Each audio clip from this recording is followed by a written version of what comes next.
Hey guys, and welcome back to JVM Sports Media, and we're here to give you another season projection. This time, we are going to be talking about Ben's favorite team, the Chicago Cubs. We're going to jump into obviously their lineup and discuss the strengths and the weaknesses, kind of like what we've been doing in every other video. If you guys have been watching, I hope so. But without further ado, Ben, why don't you lead us off and give us the lineup to the Cubs and what your strengths and weaknesses are, and your opinion on it. Absolutely. So we talk about the lineup, then the rotation, then the bullpen, conclude with the over/under win total. But as we can see with this Cubs teams, there's some additions and subtractions. Kyle Tucker no longer a Chicago Cub. He's gone to play with the Dodgers. And a bogus move, I would have to say. But they did bring in Alex Bregman as their new third baseman, meaning where's Matt Shaw in this lineup? Great question. Nowhere near to be found. But they do have some very key bats in this lineup right here in the form of Michael Busch, who had a stellar year in his first year in Chicago. They have PCA, who had a very conflicting year, to say the least. Great first half, horrible second half. Nico Hoerner, one of the most underrated baseball players, I think, in the league. And then you had Carson Kelly, who had a very good year, and he really came into his own that year in 2025. But also, I would have to say some question marks. For example, Dansby Swanson, defensively great, but offensively not delivering that contract, just got to be honest. And then you also have Moises Ballesteros. What is he going to bring in his second year in the big league? And then Seiya Suzuki, I feel like he's either really hot or really cold. There's no in between with Seiya. And Ian Happ, I feel like Ian Happ is a very consistent player, but sometimes he could have those strikeout issues as well. JV, what do you think about this lineup? I think this lineup is going to produce. Obviously, I think the bottom of this lineup is the biggest question mark, right? They're 7, 8, 9 hitters. Carson Kelly is actually, he's a pretty decent hitter, but obviously he runs at the bottom of this lineup. So what production are you going to get? Dansby Swanson, like you have said, offensively, he's been super underwhelming. And what are we going to get from a second-year player in Moises Ballesteros? It's all things that you should be questioning. PCA is a guy that has some power. Seiya Suzuki, like you said, he's very inconsistent, but when he's on, he can hit 30 home runs as well without even you realizing it, to be honest with you. Ian Happ, like you said, he's been very consistent, a mainstay with this organization. And I think them signing Alex Bregman was a nice touch for this top of this, for the top of this lineup and rounding out that third base position as well. He's going to bring some defense and he'll bring some veteran leadership and some offense as well that they've needed from the right side of the plate.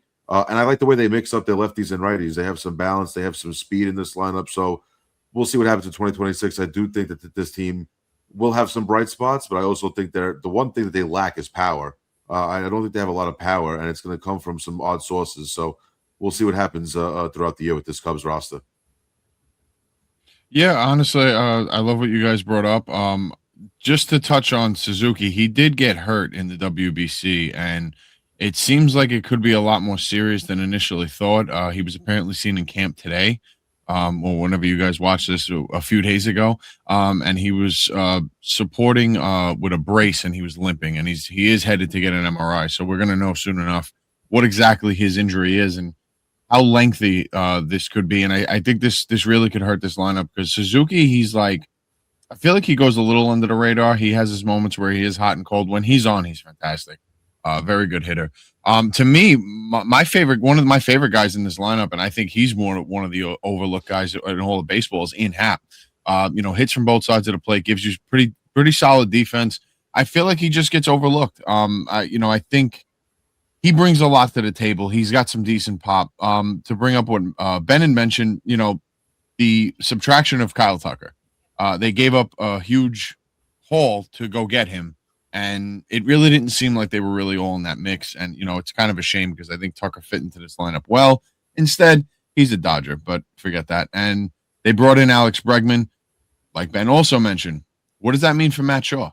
Because last year, if you guys remember on Diamond Discussion, if any of our listeners are here, I had Matt Shaw winning the Rookie of the Year in the National League, and now he's not even making the Cubs lineup, or at least that's what it appears to be.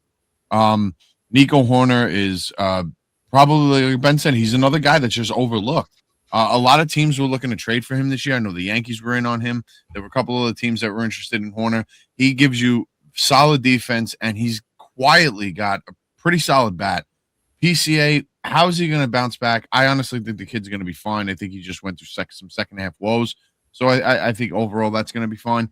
Bregman, to see how he performs in Wrigley is going to be interesting to me because I don't know how well he's going to translate. I thought he was a perfect fit in Boston, but we'll see how that plays out. If he gives you any type of production that he did in Boston, which you would imagine he would, this lineup really could be a serious problem overall. Absolutely, I agree with you. I think Bregman, I think it could either be hit or miss at Wrigley. Obviously, when the wind's blowing in, I feel like that's where he could be least productive. But when the wind's blowing out, we could get some vintage 2019 Alex Bregman. So, well, it also depends if he stays healthy. He had that oblique injury last year, so that's going to be a big thing to look at for the Cubs, just his health. And same thing with Suzuki, like you mentioned, Mike. I think that's very important. See what the status with him is coming to opening day. If he's going to miss some time, that's not the best look for the Cubs. And especially because Owen Casey, they traded him to the Marlins. And we're going to talk about the pitching rotation in a second. That would have been the perfect fit right there if Suzuki does miss time. Owen Casey. But guess what?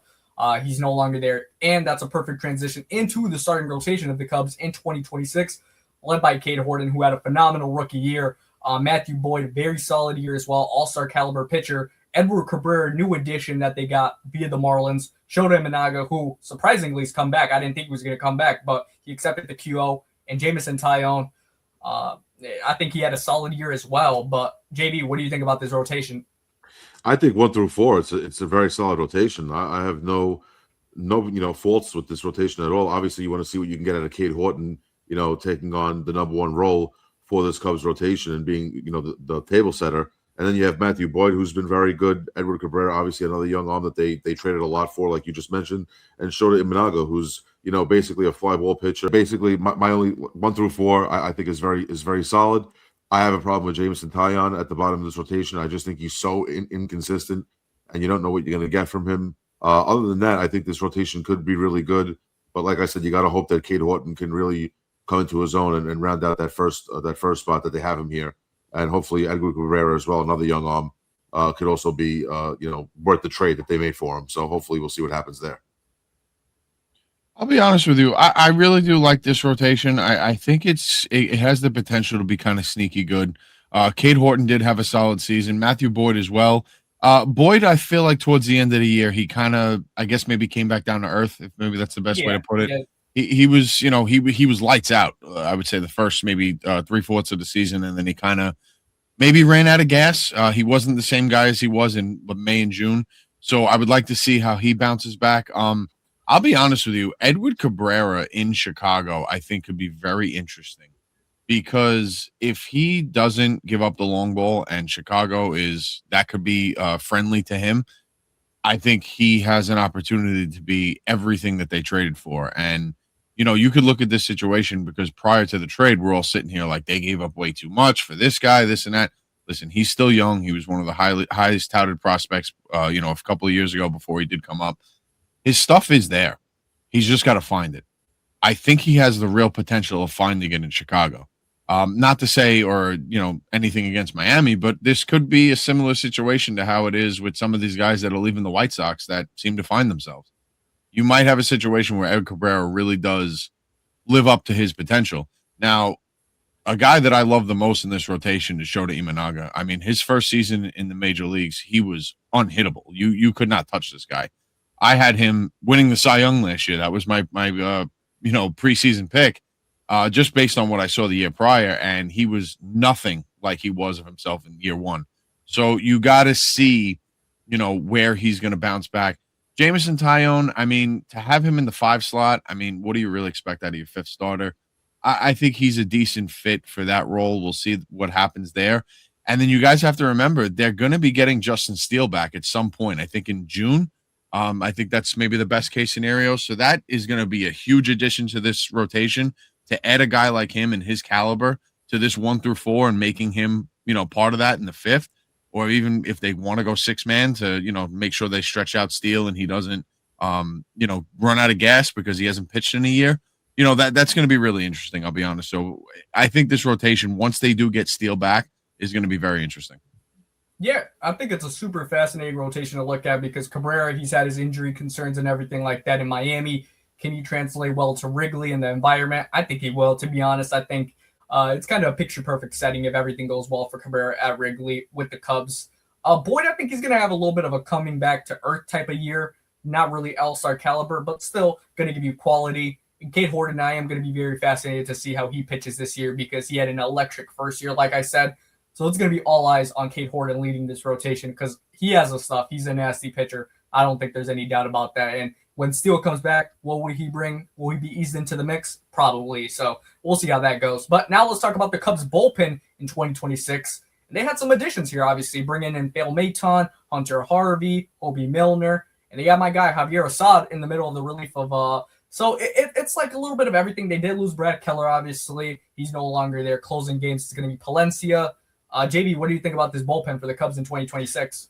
I think it's a pretty solid bullpen. I mean, I think there's there are some question marks in the middle of this bullpen. Where they're going to be bridging the gap in the 6th and 7th innings. I think that might be the biggest toss-up. I think Hunter Harvey and Phil Maton are going to be nice. A nice 1-2 punch there, trying to be the bridge to Palencia. My question is, you could actually put Jameson Taillon in this bullpen and put Javier Assad in the rotation if you wanted to flip-flop and maybe, have Taillon as a long relief in case Taillon's not doing well. Colin Rea could also start too. So you have 2 starters actually in this bullpen right now that could give you some length. So I see what they're doing here. They're trying to get some right-handed pitchers into that bullpen that could actually give them some big innings. Maybe they go 4 or 5 innings on a day where their starter doesn't have it and take some pressure off this bullpen, and then they could be their own bridge to guys like Phil Maton and Daniel Palencia. So I like how this is structured. I think it's a little bit weaker than the starting rotation, and if they did address it, maybe at the deadline, that would be a smart move. I think that would really help them along the way. But I do see some bright spots out of this bullpen, and like I said, I do see some question marks as well. But I think they could be a formidable bullpen for 2026. I think they have a better bullpen than they did going into 2025. That was obviously a concern. They addressed it with the additions of Maton and Hunter Harvey. I really like Hunter Harvey. I think he's going to be a nice addition for them. I think he potentially could end up taking over that 8th inning spot. Not anything against Maton. I don't know. I like Harvey's stuff. Maton, I feel like he has his moments where he's really good or he can be really bad. He was with the Mets a couple of years ago, and down the stretch, he was very good. He was very good. They I think they picked him up off waivers late in the season, and he was very good for them down the stretch. And he kind of blew up in the playoffs a little bit. But Harvey, on the other hand, I've seen a lot of him. He was pitching under Washington for a little while. Again, I really like his stuff. I think he's going to translate very well into this bullpen. And to mention, like what Jay said, they have 2 starters or potential starters in this bullpen. That could be very interesting. That could be very key because some of these guys here and there can make the spot start. They could, maybe they go with an opener one of these days and use one of these guys as a long man for that day. They have some potential, but I'll be honest, later on down the stretch, when you see how the season does play out around the division and where they are in the wild card, I would say that Chicago, this is where they're going to go maybe come trade deadline to maybe bolster this bullpen. Facts. Yeah, I absolutely agree with you. I think this is where they'll probably have to bolster a need, specifically, especially at the trade deadline when they are, and obviously we all have them contending for a wild card spot. So, yeah, I would have to agree with Ro, but I think in general, this is a very good bullpen compared to what they came in with last year. And I think you see major upgrades in the form of Hunter Harvey, even Hobie Milner. I do like Hobie Milner as a lefty in this bullpen. Very solid, very solid. But yes, now it's time to get into our over-under win total for the Cubs in 2026. Brought to you by FanDuel. Please sponsor us. At this point, I'm kind of tired of saying it, so let's do it. But the over-under win total for FanDuel for the Cubs in 2026 is over-under 88.5 wins. What are you going, JB? I'll start off with you first. This is a tough one because I know they did win 90 games last year. You know what? I'm going to say they win the same amount again. I think they go 90-72. I think that's exactly where they're at. I do see them going a little bit over, and eclipsing the 88.5 mark. But I'm going to say that they match last year's record for 2025, which was 90-72, and they go 90-72 again. I think 90 wins is a fair mark for the squad this year. So I'm going to go 90-72 for the 2026 Cubs. I think this over-under is really interesting, and I think this might be one of the more spot-on ones, at least with the episodes that I've been a part of with you guys. I think they hit this right on the nose, and I think they're going to miss it by half a game, and I think they're going to win 88 games on the nose. I just feel like their lineup got a little bit worse, and I feel like the competition in the NL Central did get a little better. I know we talk about the Brewers, and they lost Peralta and this and that. Listen, the Brewers are going to do what the Brewers are going to do. They develop pitching like it's nobody's business. And I think their lineup is going to be exactly what it was last year, pesky and do what they do. Cincinnati, You had a couple of young guys. They have a little experience now. I think they're going to play up a little bit. The Pirates finally got better. The Pirates finally did things. So I just think that overall the division did get a little better. So I could see them maybe taking a game or two step back, and I think they're going to hit 88 games on the nose. Yeah, I think I'm going to go under as well, and that's just because I had the Mets at 88 wins, and I think the Mets are going to top them in the wild card. So kind of just thinking about it, I think I'm going to go 87 wins for the Cubs. Right, one game underneath the Mets. Still making the wild card. I think they could still do it because I do think it's still a talented team at play right here. I just think that there's still question marks in that lineup a little bit. Obviously, consistency-wise, the rotation did get better.